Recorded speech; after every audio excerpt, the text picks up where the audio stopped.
올바른 경배를 위하여 하는 이런 주제를 가지고 말씀을 상고하고자 합니다. 우리가 예수를 안 믿을 때는 얼마나 편한 대로 살았습니까? 먹고 싶으면 먹고 자고 싶으면 자고 이렇게 편하게 살았습니다.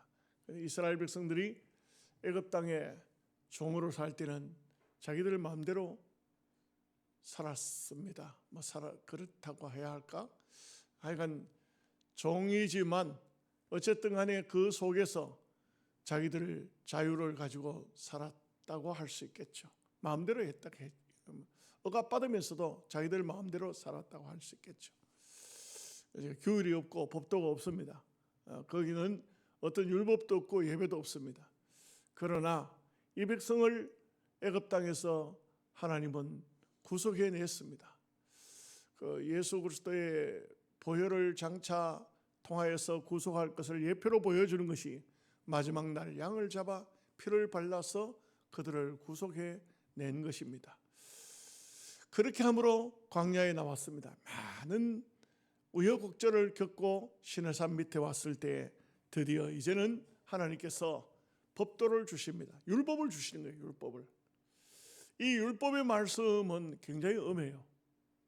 이 말씀을 안 지키면, 구약에는 이 말씀을 안 지키면 바로 죽어요. 죽는 거예요. 죽고 싶으면 안 지키면 돼요. 그런다고 지옥 가는 건 아니에요. 여러분 아셔야 됩니다. 하나님이 구속해서 불러낸 백성은 다 천국 가요. 그러나 분명한 사실은 말씀대로 안 살면 죽어요. 성경이 계속 그것을 율법을 통해서는 말씀하고 있습니다. 참 신기한 것은 그 하나님 백성들 속에 섞여 사는 사람이 있습니다. 섞여 사는 사람은 원래가 히브리, 전통적인 히브리 사람이 아닙니다. 말하자면 히브리라는 말은 물 건너왔다. 아브라함의 후손이다.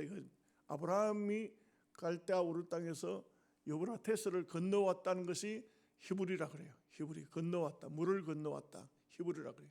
이 히브리 백성이 정통이 아닌 사람은 그 사람들은 잡족이라고 말해요. 어느 족속이든 간에 어디에 속했는지는 알 수가 없어요. 이 사람들 근거도 구분도 이게 다 있는 거예요. 이게 이 사람들이 어떤 사람들일까? 우리가 여러 가지 추측을 하고 학자들은 이 사람들 잡족들 속에는 이런 사람이 섞여 있을 것이라고 말하지만 한마디로 말해서 출처도 근본도 없는, 한마디로 말해 우리가 말할 때 근본 없다 이런 말하죠. 근본 없다 이런 말하죠.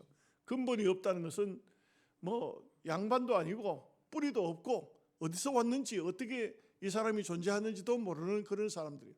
이런 사람들도 구원을 받았어요. 신기하죠. 이런 사람들도 구원을 받았어요. 어떻게 구원받았냐? 자기들 힘이 아니에요. 하나님의 백성들과 함께 양의 피를 바르라니까 양의 피를 바르고 그냥 따라 했더니 구원을 받은 거예요. 그들에게는 징계가 안 나타나요. 애굽에서 구원을 받은 거예요. 이게 참 놀라운 일입니다. 이렇게 구원을 받았으면 이분들은 어떤 삶을 살아야 될까요? 우리는 근본도 없고 뿌리도 없고 우리는 히브리 백성도 아닌데 우리도 구원을 받았네? 감사하고 감격하고 너무 좋아하고 이렇게 하나님을 어떻게든 배우고 잘 섬겨야 되겠다는 생각이 들까요? 그렇지를 않았어요. 놀랍게도 이런 사람들은 항상 원망과 불평이 많습니다. 참 불평이 많아요. 원망이 많습니다. 이 사람들은 광야 생활을 하는 이스라엘 백성들 민수기서를 읽어보면 항상 나오는 말이 있어요. 잡족들이 원망하며 그 다음에 히브리 백성들도 같이 원망하게 돼요. 잡족들이 원망해요. 여러분 오해 없으시기 바랍니다. 여러분 잡족입니까? 히브리 백성입니까? 원망하는 사람은 어떻게 보면 잡족에 속한 사람이에요. 근본이 없는 사람들이 이런 사람이 되어서는 안 돼요. 저도 이렇게 보면서 목회를 하면서 늘 느끼는 것은 여러 가지 어떤 환경 속에서 제가 사람들을 만나게 돼요. 교회 이제 노예도 이제 지도자로 있다가 보니까 만나게 돼요. 만나면은 그러면 주로 하는 말이 참 자기 교회 목사는 영 형편없는 사람이고 자기 교회 장로는 영 믿음도 없고 자기 교회는 옳은 사람이 없고 그런데 그렇게 막 늘어놓는 그 사람을 제가 가만히 봐요. 또 잡종이 하나 나타났구나. 막 원망과 불평이 많아. 불평이 많아. 주로 불평이 많아. 어떤 사람은 막 하도 심하니까 제가 옛날에도 한 말씀드렸습니다만, 목사님이 설교를 듣고 화가 나서 전봇대 칵 박아가 죽어버리고 싶더라고요. 죽어버리지 왜? 그 내한테 와서 왜 죽어버리고 싶다는 말을 왜 하는지 모르겠어요. 그런데 이제 그 교회 거기 있던 그 교회 목사님이 또 그런 얘기를 해요. 우리 교회는 집사 중에 한 사람이 교회를 나오기는 나오는데 미리 목사니까 이제 담임 목사니까 미리 와 있죠. 강단에 있다 의자에 앉아서 이제 말씀도 이제 오늘 전할 말씀들을 보고 하면 들어오는 거 보이잖아요. 그 교회는 들어오는 입구에 헌금함이 있어요. 거기에 헌금을 하는데 보면 그 사람은 2주에 한 번씩 1,000원만 헌금한다 그래요. 2주에 한 번. 한 주일은 그냥 통과. 한 주일은 지갑에서 1,000원 꺼내서 집어넣는 게 보인다. 그 2주에 1,000원 하는 것도 본인의 생각이 어떤지 모르지만 글쎄요. 그게 맞는지 모르겠어요. 그런데 그 사람의 입에서는 원망과 불평이 늘어진 겁니다. 여러분 여기 신앙생활 하는 사람들 중에도 목사라 할지라도 또 교회 장로가 된 그만큼 중직자라 할지라도 신앙생활을 하면서 원망과 불평을 계속해야 되는 사람이 있어요. 막 우리 교회는 그런 분들이 안 계셔서 정말 감사한데 이런 분은요 만나면은 사막 같은 사람이에요. 사막. 얼마나 마음이 건조한지 몰라요. 사막은 어떻습니까? 물이 거기에 비가 아무리 와도 확 빨아당겨 버리고 말아요. 그러니까 이런 사람을 만나면요 우리 믿음 약한 사람들을 가지고 있는 믿음마저도 다 뺏겨. 그런 사람은 안 만나야 돼. 그런 사람은 거절해야 돼. 어쨌든 간에 피해야 돼요. 이것은 우리가 신앙생활 하는 데 있어서 매우 중요하기 때문에 제가 말씀을 드리는 것이지 여러분들을 책망하려고 하는 말씀은 아니에요. 목회를 해보면은 느끼는 것이 뭐냐면 그분이 하나님 앞에 받은 바 사명을 얼마큼 즐겁게 감당하는가, 기쁘게 감당하는가. 어려우면 어려운 대로 감당하고 기쁘면 기쁜 대로 감당하고 그걸 보면은요 이 사람의 신앙의 근본을 알 수가 있어요. 이분은 뿌리가 히브리 백성이구나. 아브라함의 자손이구나. 이 사람은 구원을 받기는 받았지만 교회는 나오고 예수를 믿지만 잡족이구나. 따라합시다. 히브리 백성인가? 잡족인가? 여러분 잡족이 되지 마시기 바랍니다. 구원을 받았는데 왜 그렇게 원망과 불평을 많이 하느냐 이거지. 그러면 안 돼요. 정말 자기가 맡은 바 하나님께서 받은 바 사명을 기쁨으로 감당한다는 것은 얼마나 좋습니까? 여러분 예수 믿는 게 힘드십니까? 예수 믿는 것이 즐겁습니까? 예수 믿는 게 힘듭니까? 즐겁습니까? 우리 장로님들 새벽기도 나오는 게 힘들지요? 힘들지 않아요? 아니 나는 이해는 돼요. 일이 많다든지 출장이 많다든지 또 무슨 이렇게 해서 못하는 것은 그것은 어쩔 수 없잖아요. 먹고 살아야 되니까.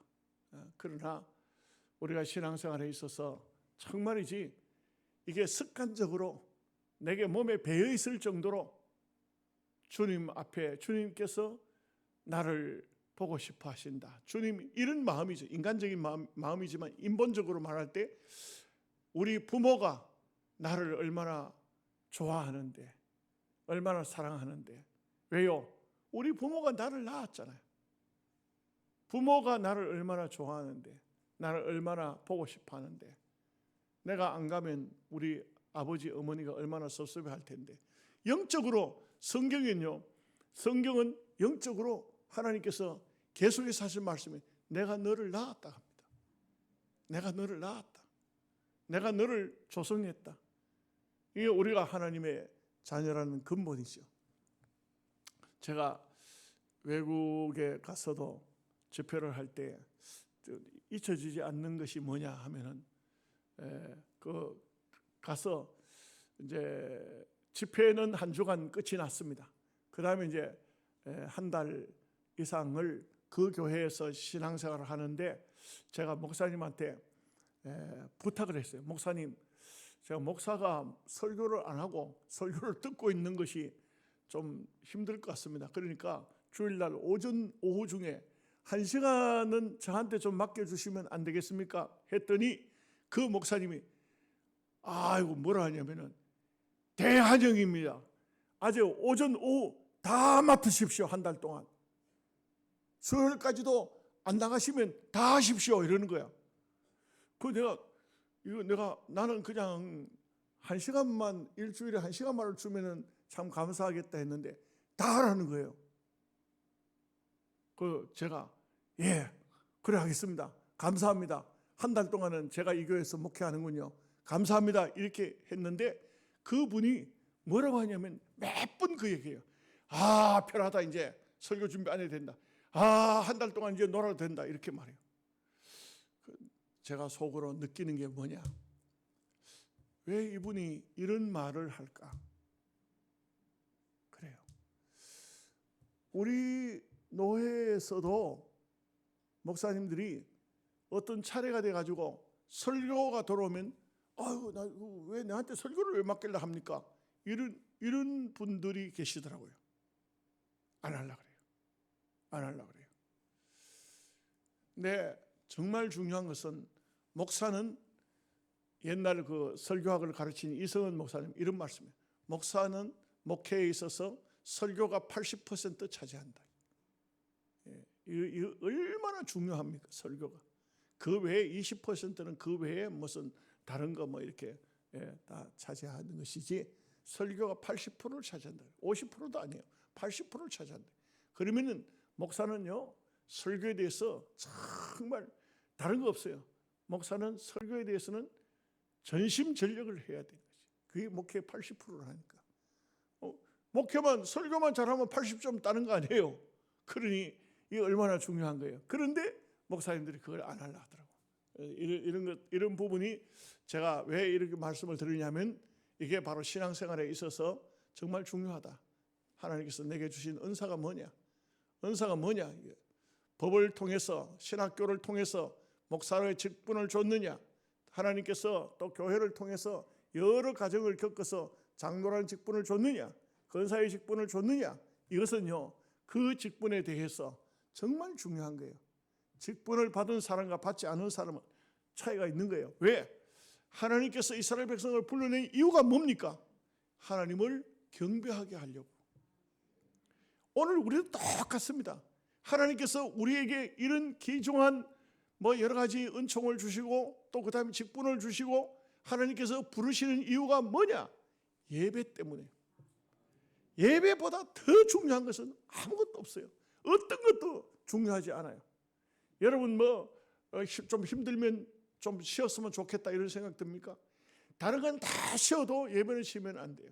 예배는 우리 몸의 심장이에요. 눈도 쉬어요. 눈도. 밤이 되면 눈 쉬잖아. 눈 깜짝 눈 뜨고 잠자는 사람 어디 있어요? 살피면서 잠잡니까? 눈 쉬잖아. 뇌도 쉽니다.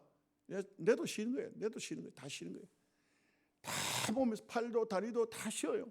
그런데 쉬지 않아야 되는 곳이 하나가 있으니 심장입니다. 숨은 저녁에 이제부터 숨 쉬지 말자. 내일 아침에 쉬자. 그 사람은 그 이튿날 되면 송장이 됩니다. 안 그래요? 그렇지 않습니까? 그래서 우리가 예배라는 것은요 절대적인 거예요. 이거는 해도 되고 안 해도 되는 게 아니에요. 예배는 절대적이에요. 이 예배는 정말 어떤 경우라도 예배를 드려야 돼요. 예배에다가 생명을 걸어야 돼요. 하나님이 하나님이 우리를 만나 주신데 어디서 만나 주시냐? 예배를 통해서 만나 주신다. 우리가 기도할 때도 뭐 하나님 함께 하신다, 찬양을 할 때도 하나님 함께 하신다 하지만 결국 궁극적으로는 예배를 통해서 하나님은 당신의 백성을 찾으신다. 이제 그들을 다 참 이끌어서 나와서 시내산 밑에까지 왔습니다. 왔을 때 하나님께서 모세야 편히 쉬거라 이렇게 하지 않았어요. 올라오라. 아무도 접근하지 못하게 하라. 그리고 율법의 말씀을 주시니, 야, 이 율법의 말씀이 굉장히 엄해요. 엄청나게 엄한 겁니다. 이렇게 하라. 그렇게 하지 않으면 죽으리라.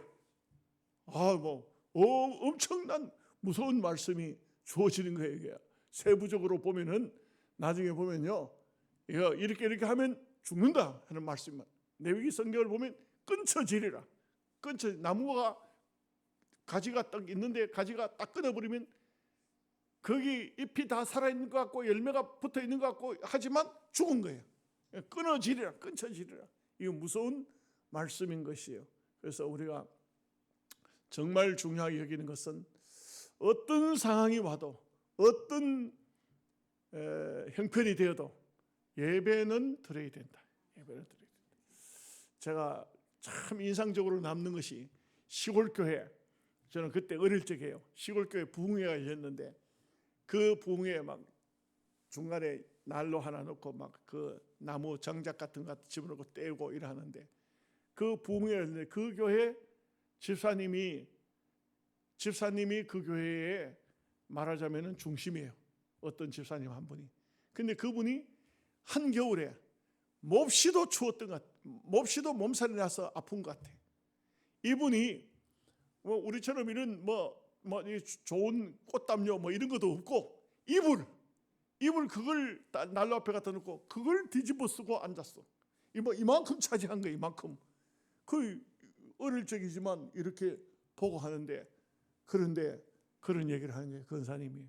아이고, 아무개 집사 교회가 부흥회가 열려서 강사 목사님 와서 집회를 하는데 저렇게 몸살이 나도 이불을 뒤집어 쓰고 나와서 예배를 드리네. 저는 그게 맞다고 봐요. 그게 맞다고 봐요. 하나님께서 얼마나 기뻐하실까요? 얼마나 기뻐하실까요? 사람들 눈치 살피고 그래 하면 집에서 누워있지. 뜨뜻한 방에 불 떼놓고 그냥 땀 내고 그냥 감기 몸살 났으니까 독감 걸렸으니까 불 떼가지고 그렇게 있어야 되겠지. 제가 그게 어릴 적에 보면서 우리가 예수님을 믿으면, 하나님을 믿으면 저 정도의 열심은 있어야 되는구나. 그런 생각하니까요. 저는 어떤 경우라도 예배를 빠지겠다. 몸이 도토막이 나면 모를까. 예배를 빠진다는 것은 있을 수가 없겠다는 그런 생각이에요. 왜냐하면 하나님이 이스라엘 백성들을 구속해낸 이유가 뭐냐? 예배하라고. 하나님은 우리 인간을 지으신 목적이 뭐냐? 예배를 받으시기 위해서 지었다 이거죠. 이보다 더 중요한 일이 어디 있겠습니까? 오늘 출애굽기 20장부터는 이제는요 구약의 예배예요. 구약의 예배하기예요. 어떻게 예배합니까? 올바른 경배했지만 올바른 예배예요. 올바른 예배. 예배하는 방법, 이게 얼마나 중요한지 몰라요. 자, 이제 본문 말씀에서 한번 보시도록 하겠습니다. 1절에서 2절까지 말씀을 같이 읽겠습니다. 하나님이 이 모든 말씀으로 말씀하여 이르시되 나는 너를 애굽 땅에 종 되었던 집에서 인도하여 낸 내 하나님 여호와니라. 여기서는 종 되었던 곳에서 인도해 낸 하나님이라. 그러니까 제일 먼저 이 말씀을 하고요. 제일 먼저. 또 다른 말로 하면 내가 너희를 구속했고 내가 너를 지명했고 너는 내 것이겠다. 내 것이다. 이사야 43장에 보면 너는 내 것이다. 내 것이기 때문에 내가 너를 구속하기 위해서 애굽을 속량물로 줬고 구스를 속량물로 주고 너를 내 것으로 삼았다. 그 말하자면 값을 주고 애굽도 주고 구스도 주고 너를 내 것 삼았다. 그렇게 내 것 삼은 이유가 뭡니까? 찬양을 받으시기 원함이라고 그랬어요. 이사야 43장에 보면 우리를 선택한 이유가 뭐냐면 찬양을 받으신, 이 예배를 받으시기 위해, 경배를 받으시기 위해서 우리를 구속해 냈다는 것이죠. 오늘 말씀도 그렇습니다. 애굽 땅에서 종되었던 곳에서 왜 너희를 구속해 대속해 냈는지 아느냐? 이걸 이제 제일 먼저 말하고 있어요. 내가 너희들을 애굽 땅에 종되었던 그 장소에서 불러낸 나 여호와다. 그 이제 그 하나님이기 때문에 너에게 이만큼 은혜를 베풀고 종되었던 데서 영원히 멸망받지 않고 속해낸 그 이유가 뭐냐? 뭐 때문이냐? 이제 그걸 말해주는 거예요. 그걸 이제 어떻게 말씀하고 있는지 3절 4절 말씀 보겠습니다. 너는 나 외에는 다른 신들을 내게 두지 말라. 너를 위하여 새긴 우상을 만들지 말고 또 위로 하늘에 있는 것이나 아래로 땅에 있는 것이나 땅 아래 물속에 있는 것에 어떤 형상도 만들지 말며. 제일 이제 하나님께서 제일 먼저 말씀한 것이 내가 하나님이다. 나 외에는 다른 신들을 두지 마. 다른 신은 우상이래. 우상, 잡신에게, 귀신, 사탄, 마귀, 이 다른 신들에게. 그래서 하나님께서 제일 먼저 밝힌 것, 내가 너희를 구속해냈다. 나는 너의 하나님이다. 나 외에 다른 것을 하나님으로 삼지는 말라. 어떤 것도 나 외에 다른 것을 하나님으로 삼으면 안 된다. 이게 얼마나 중요한 거예요. 하나님 할 때는 우리는 여호와 하나님만 하나님이에요. 부처 하나님 아니에요. 마호멧 하나님 아닙니다. 공자 하나님 아니고요. 우리는 하나님 할 때는 여호와 한 분밖에 없어요. 오직 유일신 하나님밖에 없어요. 세상이 이상해지다 보니까 목사님들 중에도 이상한 소리를 다 하는 거예요. 아주 이상한 말들을 많이 하는 사람들이 있어요. 뭐라고 하냐면 우리는 우리대로 구원이 있고 또 불교는 불교대로 구원이 있다. 불교 그러면 불교의 부처님이 하나님이다 이 말이. 이걸 목사가 그걸 인정한다는 것은 이 말씀의 위반이에요.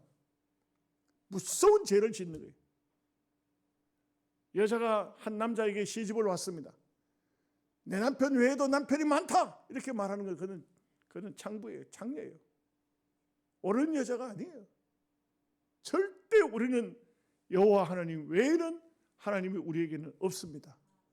이 하나님을 바르게 섬기는 마음이에요. 마음이 정말 중요합니다. 이 마음이 정말 중요합니다. 잘못되면은 회개하고 하나님 잘못했습니다 하고 다시 또 돌이켜야 돼요. 돌아와야 돼요. 그래서 오직 하나님만 잘 섬기면 돼요. 하나님만 섬기면.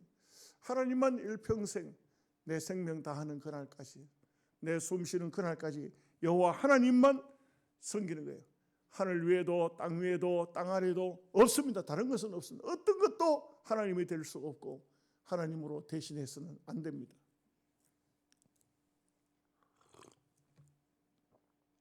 5절 6절 말씀 보겠습니다. 그것들에게 전하지 말며 그것들을 섬기지 말라.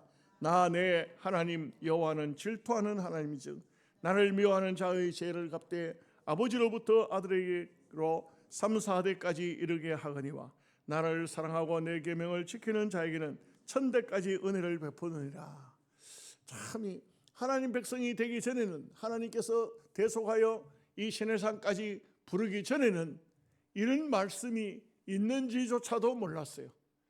하나님을 섬기면 1000대까지 복을 받고 하나님을 안 섬기면 3, 4대까지 벌을 받고 이런 게 있는 줄도 몰랐어요.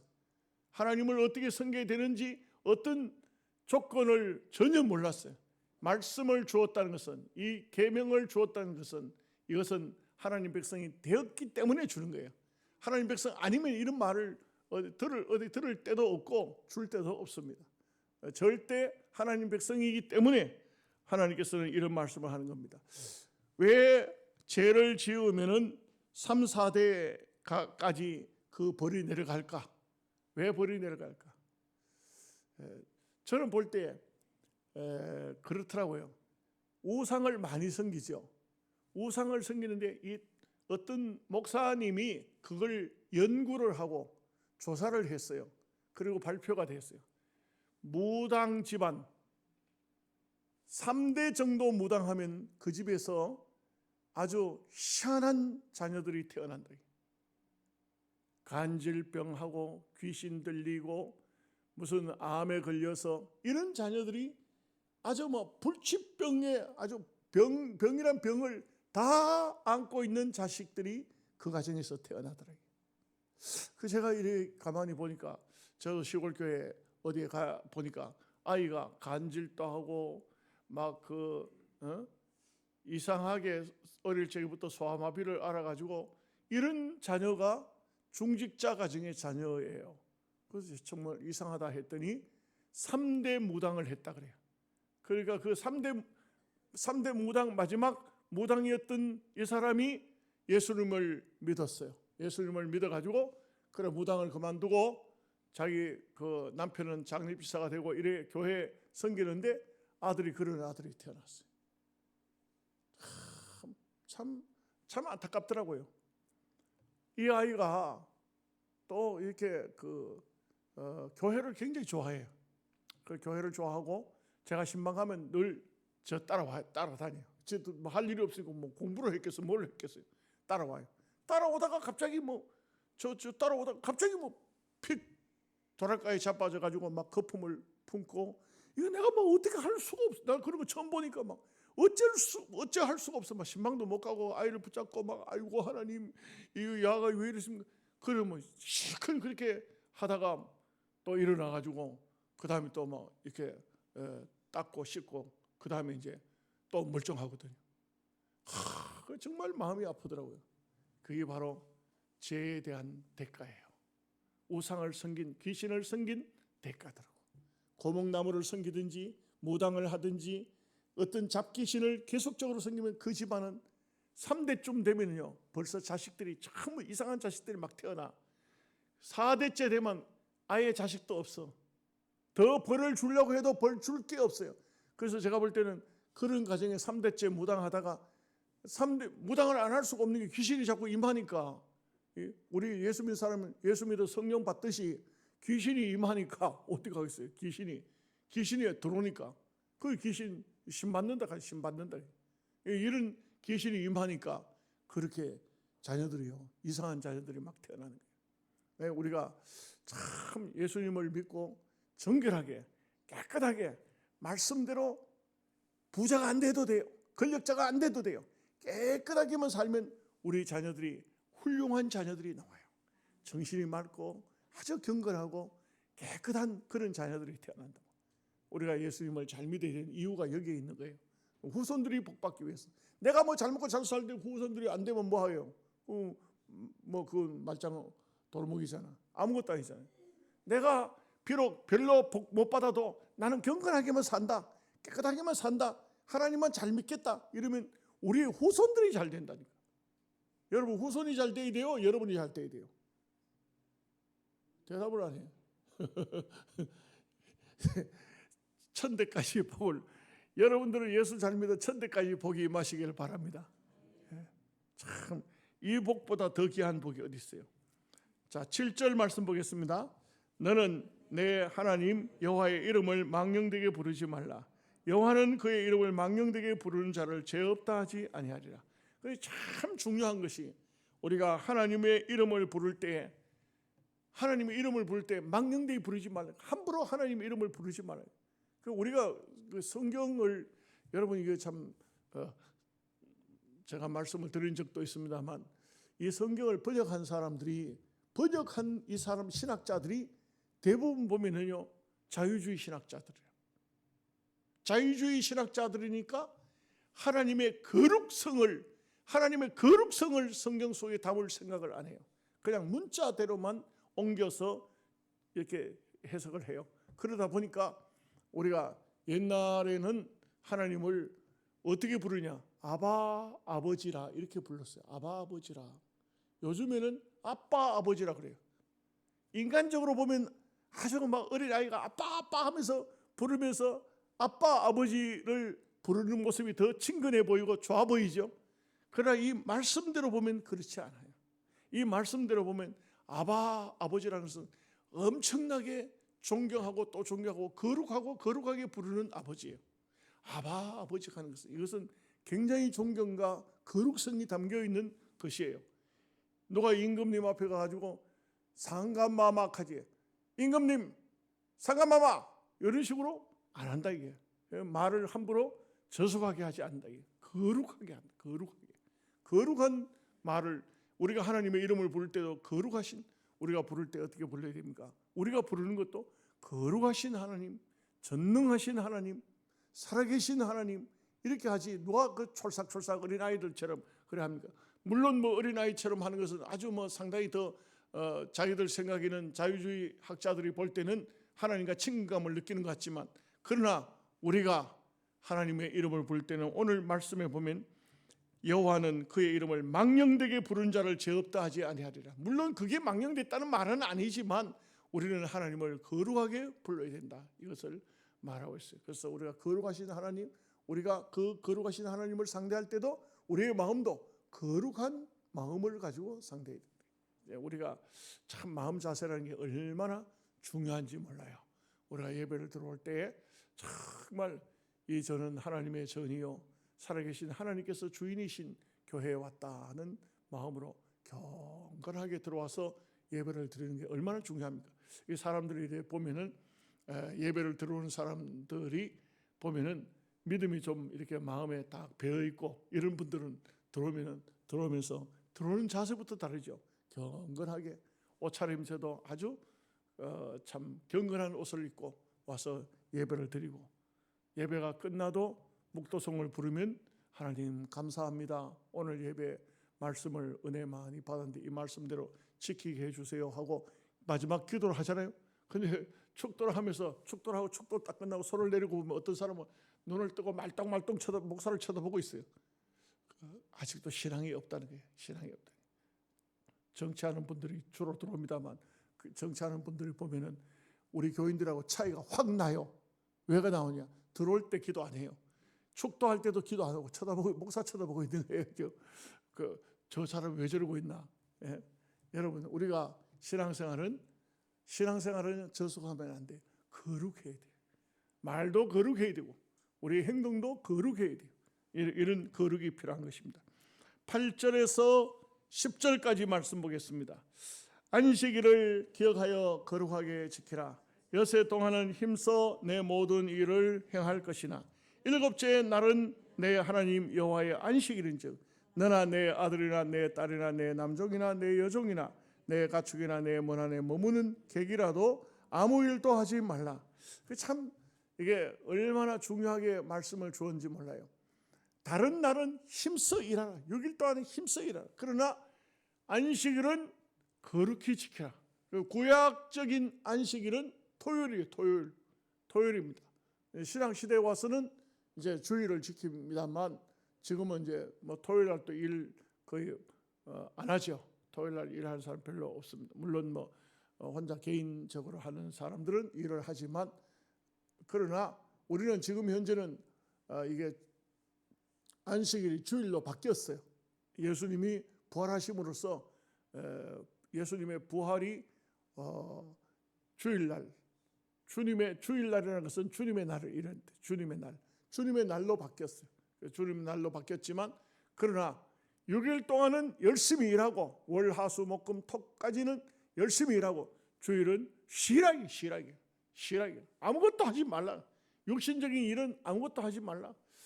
참 주일이 얼마나 많이 바뀌었는지 몰라요. 주일날 얼마나 많이 바뀌었죠. 제가 헌신 예배 가는데 우리 노회에서도 주일날 헌신 예배를 가니까 장로님이 연락 와요. 목사님 식사를 어디다가 식사 뭐 좋아하시는지 주문하려고 합니다. 그래서 제가 장로님 우리 노회니까, 제가 멀리 간 것도 아니고 우리 노회니까 집에 돌아오면 집에서 먹으면 되니까 나는 식당에 안 갔으면 좋겠습니다. 아유, 그래도 목사님 우리 교회는 그 강사 목사님 대접하려고 하는데, 아니 대접을 나는 안 하는 게 좋겠습니다. 예. 그런데 이게 벌써 아마 굉장히 많이, 도시에는 안 돼요. 도시에는 안 됩니다. 도시에는요 교회 주변에 식당이 더 많아. 교인들 상대로 주일날 밥을 팔면은 돈을 훨씬 더 많이 벌어. 전체 주일날 사람들이 많이 오니까. 그래서 서울 충현교회 같은데 우리 합동 측에 제일 기둥 같은 교회이지만 그 주변에 식당들이 얼마나 많은지 몰라요. 식당들이 총회를 여러 번 자주 합니다만 그 사람들은요 주일 장사하기 위해서 교회 주변에 식당을 그렇게 많이 열어놨어요. 그런데 우리가 하나님 말씀이, 여러분 말씀이 구약하고 신약하고 구약 시대의 말씀인데 신약이 지킬 필요가 있느냐? 그런 말하면 안 돼요. 여러분 예를 들어서 우리 몸이 가령 종으로 살았습니다. 그러다가 자유를 얻었습니다. 달라졌습니까? 그 사람이 달라졌어요? 사람은 똑같아요. 사람은 틀리지 않아요. 다르지 않습니다. 우리가 하나님 앞에 구약의 말씀이지만 그러나 구약의 말씀과 신약시대의 말씀은 다르다 이렇게 하면은 그러면 신앙생활은 별개로 해야 됩니까? 구약의 사람들과 우리가 그 안식일이 주일로 바뀌고 제사 제도가 예배로 바뀌고 또 뭐 여러 가지 많은 것들이 바뀌어져 있지만 그러나 그 내용 속에는 같은 내용을 담고 있어요. 제사 속에 예배가 그냥 들어가 있는 거예요. 안식일 속에 주일로 바뀌었지만 안식일의 내용이 그 속에 들어있다고요. 주일 속에도 안식일이 포함이 되어 있다고요. 절대 따로따로 아니에요. 대구 가면 따로 국밥이 있는데 신앙생활이 따로 국밥이 되면 안 돼요. 우리는 항상 그렇다고 해서 율법이 매여 사는 건 아니에요. 아셔야 됩니다. 율법이 매여 사는 것은 아니지만 우리는 율법을 주일로 바꿔서 지킬 필요는 없지만 그러나 분명한 것은 그 내용물은 그냥 가지고 와야 돼요. 주일은 거룩히 지켜야 된다 하는 이런 마음을 항상 가지고 있어요. 하나님은 거룩히 섬기고 주일은 거룩히 지켜야 된다. 이 마음을 항상 가지고 있어야 돼요. 안식일만 거룩하고 주일은 마음대로 해도 되는 그런 게 아니에요. 주일은 안식일에 대한 그와 같은 마음을 가지고 있어야 된다. 할 수만 있으면 주일날 식당도 가지 말고 어디 여행도 다니지 말고 주일날은 무슨 물건 사러도 다니지 말고 주일날은 성경이 뭐라고 했습니까? 쉬라 이 말이에요. 쉬라. 쉬락하는데도 어려워요? 아이고 쉬락하기 좀 있으셔도 안 되겠네. 나가야 봐야 되겠다. 그래 가지고는 안 돼요. 쉬라니까. 따라합시다. 한번 쉬자. 옆 사람 보고 한번 이야기했어요. 쉬라니까. 쉬는 게 뭐 그리 어려워요. 자, 11절 말씀 같이 보겠습니다. 이는 엿새 동안에 나 여호와가 하늘과 땅과 바다와 그 가운데 모든 것을 만들고 일곱째 날에 쉬었습니다. 그러므로 나 여호와가 안식일을 복되게 하여 그날을 거룩하게 하였느니라. 놀라운 것은 참 우리가 육신적인 복은 월화수목금토 6일 동안 열심히 일하는 사람이 복을 받아요. 노는 사람은 절대 복 없습니다. 그런데 영적인 복은 월화수목금토에서 받는 게 아니에요. 주일날 교회 한번 빠져도 뭐 내가 바쁘니까 빠질 수 있지. 몸이 안 좋으니까 좀 쉴 수 있지. 그거 아니에요. 주일은요 지키면 영적인 복이 와. 영적인 복과 육적인 복을 구분할 줄 알아야 돼요. 우리가 하나님 앞에 그렇게 예배를 드리는 것은 영적인 복 받기 위해. 여러분 육신적으로 예배 잘 드렸다가 하나님께서 하늘에서 돈 줍니까? 돈 떨자 줍니까? 금덩어리 하나씩 줍니까? 아니잖아요. 우리는 이 육신 세상의 것은 육신의 복을 받는 것이고 이날은 성경에 보니까 창세기에도 보면 안식일에 대해서 뭐라고 하냐면 이날을 거룩하게 하고 이날 복 주겠다고 했고 오늘 말씀에도 보면 이날 복을 주시겠다 했어요. 이 복은 육신의 복이 아니에요. 영적인 복이지. 하늘의 복입니다. 신앙의 복이에요. 이런 복을 받아야 사탄이 가까이 오지 못하고 내가 명령하면 사탄이 물러가는 것이고 영적인 세계를 장악할 수가 있는 거예요. 우리가 기도해도 기도 응답이 안 되는 것은 영적인 힘이 없어서 그래요. 영적으로 힘을 기르고 하나님의 복을 받고 믿음에 사는 삶은 대단히 귀중한 삶입니다. 그래서 우리가 오늘 올바른 경배, 올바른 예배입니다. 올바른 예배를 우리는 바르게 배우고 바른 삶을 살아갈 수 있는 여러분 되시기를 주님의 이름으로 축복합니다.